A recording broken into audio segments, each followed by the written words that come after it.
Hello, Oilers fans. Austin here with today's pregame report between the Edmonton Oilers and the Montreal Canadiens. Montreal, they played last night. They beat Calgary 2-1 in overtime. And that Dobish kid in net for Montreal played phenomenal. The Oilers, they'll be going up against Sam Montembeault tonight in the crease for the Montreal Canadiens. And for the Oilers, a surprise start. Calvin Pickard is getting the nod tonight, which I do find interesting because the Oilers play a back-to-back this weekend. I figured Stu would get the start today, and then Pickard on Saturday, and then Stu on Sunday. But I don't know how they're going to roll the goaltenders now, but it does look like Pickard's going to get 2 of the next 3 games. Not sure if they just want to get another extra look at him, if this was planned from the beginning, but it is interesting nonetheless to discuss. There's a few other things to discuss from the projected lineup that they posted this morning, which I'm excited to talk about. I think there's a couple changes that the fans are going to like. So if you end up enjoying today's video, make sure you hit that like button. And if you really like it, make sure to subscribe to the channel. I provide daily Oilers content here on the Austin Hockey YouTube channel. And also, I am planning on doing a live stream tonight. I don't think anything's going to come up here, so if you want to tune into a live stream, Original 6 matchup, Habs fans, they always show up well, and we have a ton of fun. 7 p.m. local time here in Alberta is the start of the stream. I will have it all set up and ready to go. Just make sure you have the bell clicked so that you're notified when I do go live. With that out of the way, let's discuss the projected lineup for your Edmonton Oilers tonight.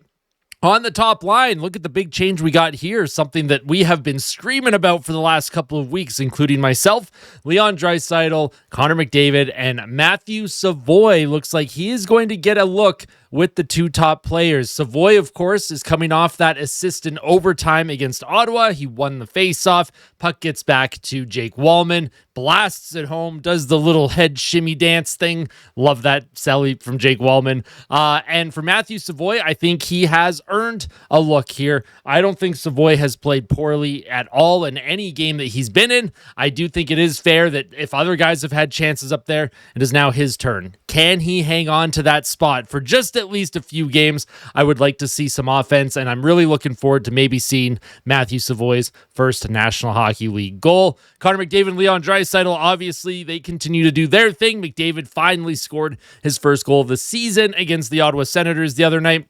Leon Draisaitl has 4 goals this season.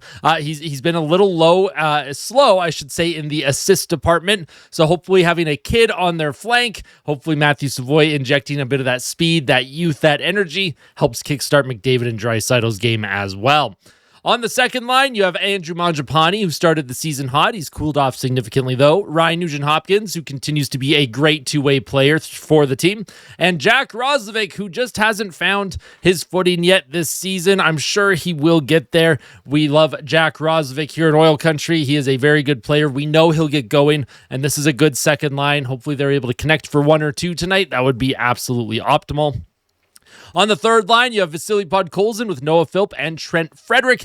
Now they're playing Trent Frederic on the right wing. The other game he was on left wing. Some games he's at center. Some games he's in the top 6. Trent Frederic is being utilized everywhere in the lineup, and I'm assuming that's just the coaching staff trying to find fits for certain guys before Zach Hyman gets back. Trent Frederic, I think he belongs in a third line role. I think him and Noah Philp have a little bit of chemistry together already.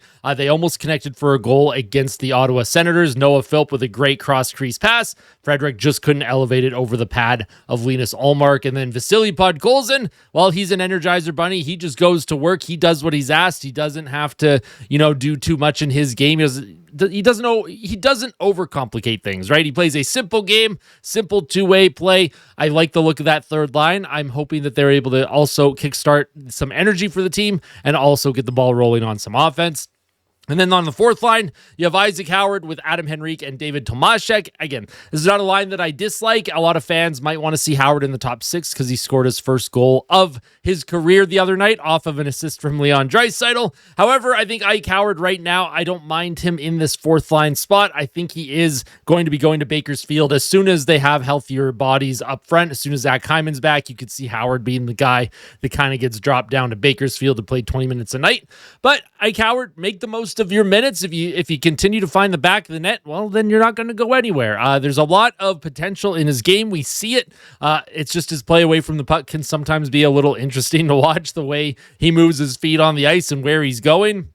But for Ike Howard, we love the energy that he brings. Adam Henrique has had a okay season so far, and David Tomaszek, he is a grinding power forward. He cuts into the dirty areas. He gets to the blue paint. Howard, I like his shot mentality. That allows Tomaszek to just crash the blue paint. And then Adam Henrique, he gets to be the responsible two-way guy, make sure that he's the one that's getting back on the back check. The extra forwards who will not be playing, Curtis Lazar or Zach Hyman, but Zach Hyman being on the ice is a good sign. It means he is getting closer to his return. The timeline is still early November for Zach Hyman, so that is a good sign. He is going to inject a ton of energy into this lineup, and I'm pretty sure McDavid is very much looking forward to playing with his usual wingman once Hyman returns. A lot of good things are going to happen once some of these injuries, get sorted out. I know the team hasn't been playing as well. I know I've been a little bit negative towards them, but there are some positives here. The fact that the team is 500 despite playing the way they are, that's a good sign that good teams are still finding ways to win hockey games. Let's see if they can do it again tonight against Montreal. On defense, you have Ekholm with Bouchard, of course, your top pair. Nurse with Wallman. I did a video yesterday talking about how horrible Darnell Nurse has been this season, potentially one of the worst players in the entire National Hockey League up to this point. Small sample size, but the data backs up the fact that he has been bottom percentile in almost every statistical category. They need a lot more from Darnell Nurse if they're going to win hockey games. And Jake Wallman being injected back in the lineup, hopefully him and Nurse can start getting some chemistry together and their play starts to turn around. If Darnell Nurse is playing good, usually the team is also playing good. A couple things from Darnell Nurse I'm looking for. Quit throwing really weak wristers from the blue line to the goalie. Yes, it'll increase your shot attempt, but it does not do anything else. It is not a high danger chance. You are giving possession up to the opposing team willingly. Darnell Nurse, despite how bad his advanced analytics are this season, is ranked, I think, top 20 in shots on goal for defensemen right now. Darnell Nurse is not someone you want to be taking shots on goal regularly. He just doesn't have that shot to put it into a net. I know his logic is probably let's get an offensive zone face-off, but again, I would prefer puck possession. I would prefer to work the cycle. I would prefer finding guys like McDavid or Savoie or Frederick or whoever is good at controlling possession of the puck. Work the cycle. If it comes back to the point for a booming clapper, yeah, absolutely take it. But these little muffins from the blue line, they're starting to drive me a little bit nuts, but hopefully that's not going to happen anymore because he has Jake Wallman next to him. Wallman has a great one-timer. He has a good shot. Maybe Nurse can defer to his partner tonight. On the third pair, you have Kulak with Ty Emberson, who have been fine. They've been playing their role as a third pairing defensive group, and they've done their job. I've liked Kulak's game. I think Emberson has settled down, and in saying that, I am looking forward to getting Alec Regula back into this lineup. Not that I dislike Emberson or anyone else that is currently playing. I thought Alec Regula looked really good next to Darnell Nurse in the first two games of the season. Hopefully Regula is almost ready to go. He has been skating, so I imagine he'll be ready to go very, very shortly. And then also, as I mentioned, Calvin Pickard gets the start. Stuart Skinner does not get the start. Very interesting there for the Oilers. I'm curious to see how this works out. We're rooting for big dick picks tonight. Let's do it. Now, taking a look at the stats for both teams, the Montreal Canadiens, they are 6-2 on the season. They've gotten off to a great start. They're a young, talented group in Montreal. They've got some incredible talent. It is going to be a very exciting game to watch. Their power play ranks 19th. Their penalty kill ranks 16th. Montreal scores 3.38 goals per game, which ranks 7th. They give up 2.63 goals against per game, which ranks 11th. A lot of that has to do with Dobish. Jacob Dobish, is that how you pronounce his name? Habs fans, you'll have to let me know. Great goaltender, by the way. Expected goals for, they rank 24th at 5-on-5, 46.97%. Shots for percentage, 23rd, 48.13%, and team save percentage at 5-on-5, 915 or a 91.57%, which ranks 14th in the NHL. So for the Montreal Canadiens, they're pretty well-rounded. There's some of their shot metrics are not as great, but a lot of that has to do with the team. They're usually getting leads, and then score effects takes over, so other teams start to push when Montreal's defending a lead. And also, Montreal has had a couple big comebacks where they tie games late, so we'll have to see. If you're the Oilers, if you can jump on them early, you might have a chance here, but you got to jump on them early. This is a good, fast team. Yes, they're on the second half of a back-to-back, but the Oilers, they got to figure it out, and this is a good this is a good test for Montreal against a potential cup contender. And for the Oilers, this is a great test against a team that is younger and faster and building towards something. Montreal will be a cup contender sooner than we think. The Oilers are 3-3-1 on the regular season. Their power play ranks 9th at 25%. Penalty kill ranks 15th at 80%. So special teams have been just fine. If they held this all season long, I would be very happy with that as a fan. Goals per game ranks 26th, only 2.57 goals per game. Goals against per game, 2.71. Again, 2.71 goals against per game is good, but the fact the team isn't really scoring themselves is not the good thing here in Oil Country. Expected goals for, they rank 19th with 49%. Shots for percentage, they rank 4th, and team save percentage at 5-on-5 ranks 10th, 92.00%.